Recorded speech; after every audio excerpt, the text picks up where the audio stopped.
Hello friends, வணக்கம் and welcome to my favourite recipes Tamil. இன்னைக்கு ஒரு சூப்பரான ஸ்வீட் ரெசிபி பார்க்கலாம். பால்கோவா எப்படி செய்து பார்க்கலாம். சரி, செய்யறது ரொம்ப ஈஸி. நம்ம ஒரு 10 நிமிஷத்துல செஞ்சு முடிச்சிடலாம். வாங்க எப்படி செய்து பார்க்கலாம். ஒரு பேன் வச்சுக்கலாம். அதில் ஒரு கப் அளவு பால் ஊற்றிக்கோங்க. பால் நல்லா கொதிக்கட்டும். ஸோ ஃபுல் ஃபேட் மில்காக எடுத்துக்கலாம். பால் நல்லா கலந்து விட்டுருங்க. நல்லா கொதிக்கும் போது ஒரு அரை கப் அளவு பால் பவுடர் சேர்த்துக்கலாம். இப்போ லோ ஃப்ளேமில் வச்சுக்கோங்க. வச்சுட்டு இதை நல்லா கலந்து விடுங்க. பால் பவுடர் சேர்த்துட்டு நல்லா கலந்து விடணும். அப்போ தான் அடி பிடிக்காமல் இருக்கும். ஸோ அந்த கட்டிகள் இல்லாமல் நல்லா கலந்து விட்டுருங்க. இப்போ ஸ்வீட்டுக்காக சர்க்கரை சேர்த்துக்கலாம்.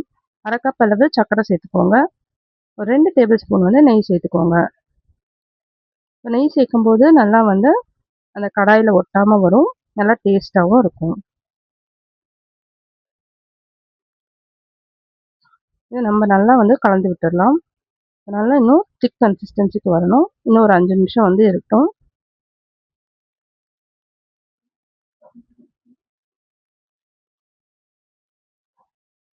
பால்கோவா செய்யறது ரொம்ப ஈஸிங்க. நம்ம ஒரு 10 நிமிஷத்துல செஞ்சு முடிச்சிடலாம். நல்லா டேஸ்டான பால்கோவாவாக இருக்கும் இந்த மாதிரி செய்யும்போது.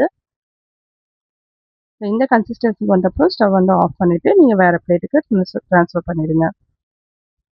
அவ்வளோதாங்க, சூப்பரான பால்கோவா ரெடி ஆயிடுச்சு. ஸோ நீங்களும் செஞ்சு பாருங்கள். செஞ்சு பார்த்துட்டு எப்படி இருந்ததுன்னு கமெண்ட் பண்ணுங்கள். இந்த வீடியோ பிடிச்சிருந்துன்னா லைக் பண்ணுங்கள், ஷேர் பண்ணுங்கள். மை ஃபேவரட் ரெசிபீஸ் தமிழை சப்ஸ்கிரைப் பண்ணிக்கோங்க. தேங்க்யூ ஃபார் வாட்சிங்.